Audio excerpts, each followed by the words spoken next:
ان الذین کفروا، بے شک وہ لوگ جنہوں نے کفر اختیار کیا، سواء علیہم، ان کے لیے تو برابر ہے، انذرتہم، کہ آپ صلی اللہ علیہ وآلہ وسلم ان کو آخرت کا ڈر سنائیں، ام لم تنذرہم لا یؤمنون، یا آپ صلی اللہ علیہ وآلہ وسلم انہیں آخرت کا ڈر نہ سنائیں، ان کے لیے برابر ہے، لا یؤمنون، وہ ایمان نہیں لے کر آئیں گے۔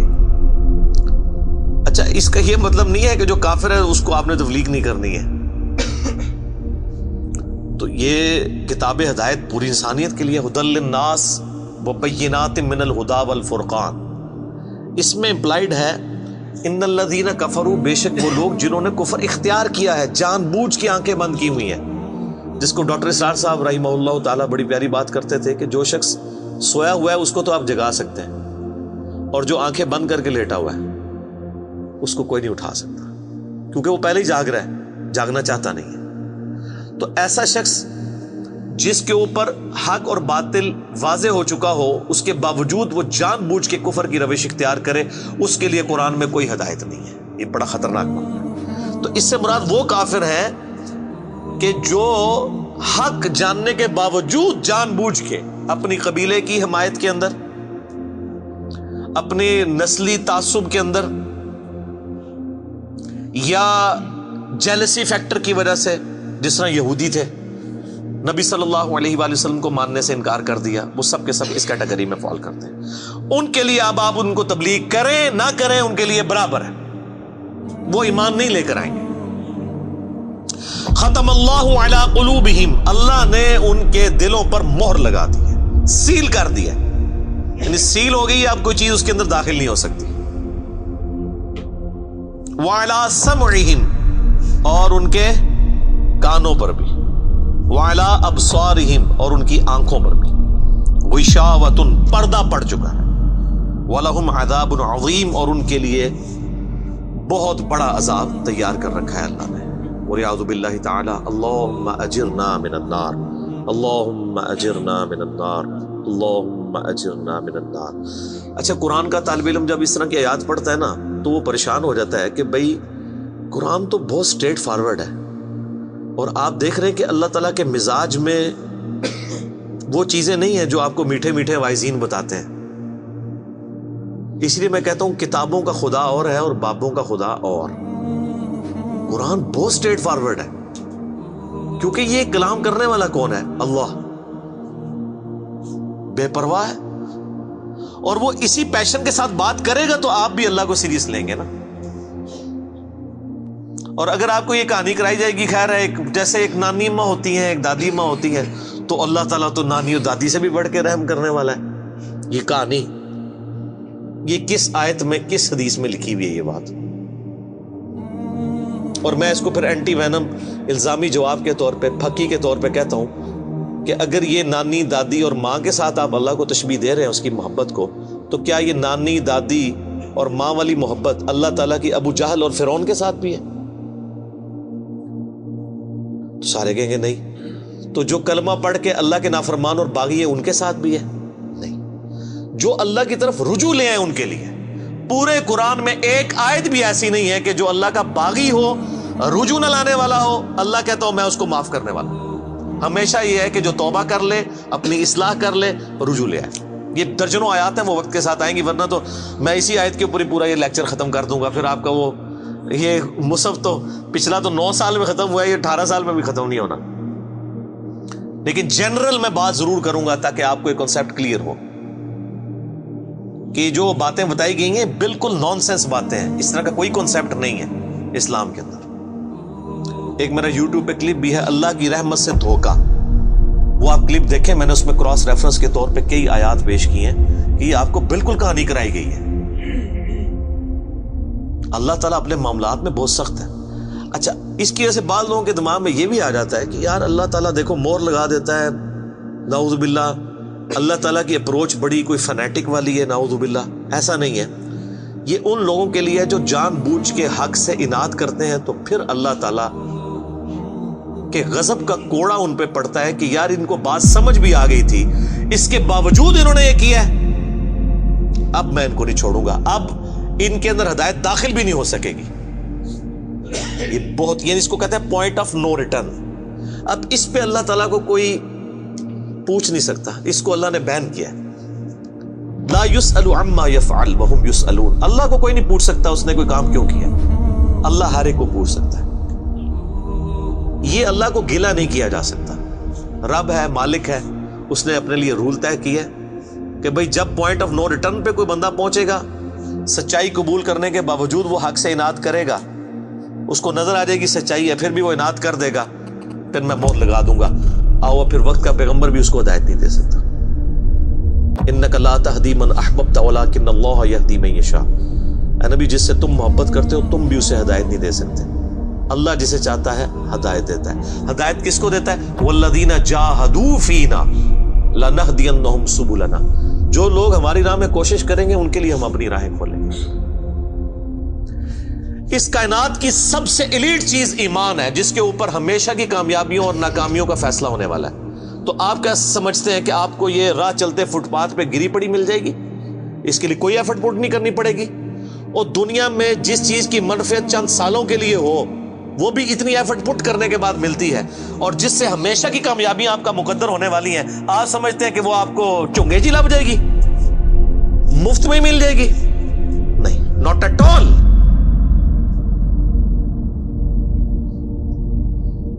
میری وائف نے جب پہلی دفعہ قرآن پڑھا نا شادی کے بعد، میں نے اس کو ایک قرآن کلاس ہوتی تھی رمضان شریف میں، تو میں نے کہا میں بچے وغیرہ میں دیکھوں گا، تم نہ صرف ایک دفعہ قرآن پڑھ لو تاکہ تمہیں پتہ چلے قرآن میں لکھا کیا ہوا ہے.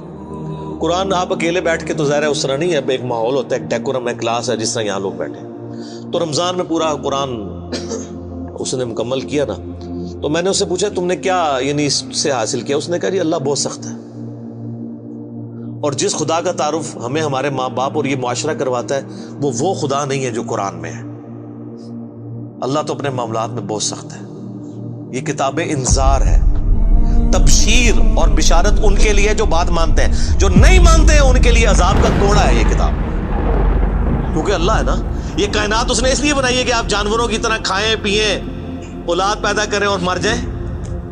انسان کو اس نے اپنے لیے پیدا کیا ہے، پوری کائنات انسان کے لیے اور انسان کو اپنے لیے. وما خلقت الجن والانس الا لیعبدون. اچھا یہ جو بات ہے نا ختم اللہ علی قلوبہم وعلی سمعہم وعلی ابصارہم، مہر لگا دی ان کے دلوں پر، کانوں پر، آنکھوں پر، پردہ ڈال دیا، اب عذاب ہی ان کو آئے گا.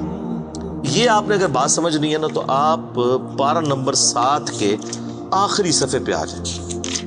سورۃ الانعام میں آیت نمبر ہے 110، 7ویں پارے کی آخری آیت. آپ کے یہ بلو والے قرآن میں 142 نمبر پیج کی آخری آیت 110 نمبر. وَنُقَلِّبُ أَفْئِدَتَهُمْ وَأَبْصَارُهُمْ. ہم پھیر دیتے ہیں ان کے دلوں کو اور ان کی آنکھوں کو، عقل اور ان کی آنکھوں کو، کہ وہ حق بات قبول نہ کریں. حق سے اللہ فرماتا ہے کہ میں ان کو حق سے اندھا کر دیتا ہوں. کما لم یؤمنوا به اول مرہ، جس طرح کہ انہوں نے بھی تو پہلی دفعہ جب ان کے اوپر حق کھلا تھا انہوں نے ایمان لانے سے روح گردانی کی تھی نا، اب یہ چاہیں گے بھی نہ تو میں ان کو اسلام کی طرف نہیں آنے دوں.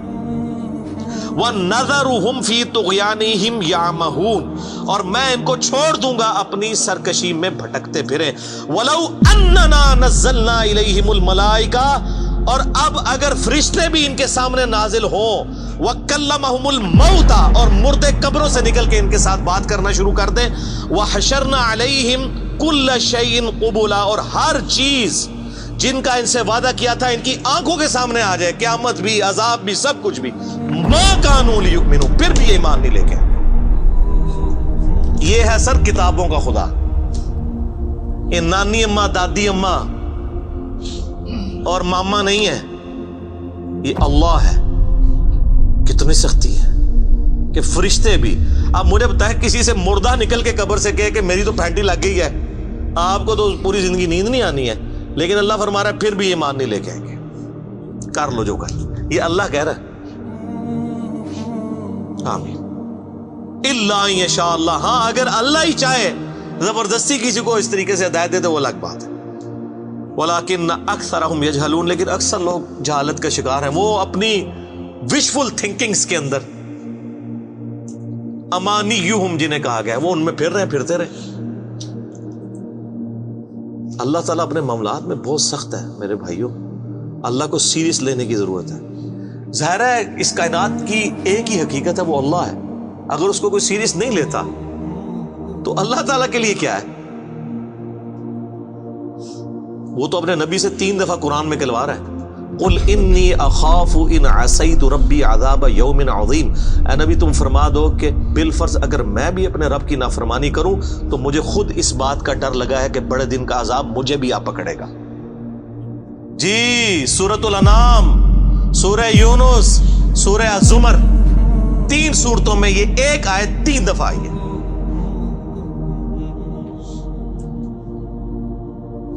آپ مجھے بتائیں، جو آپ کو کہتے ہیں جناب ہم بخشوا لیں گے، ہم اپنے مریدوں کو لے جائیں گے، اور تو انہوں کھنگن نہیں دینا کسی نے ہوتے،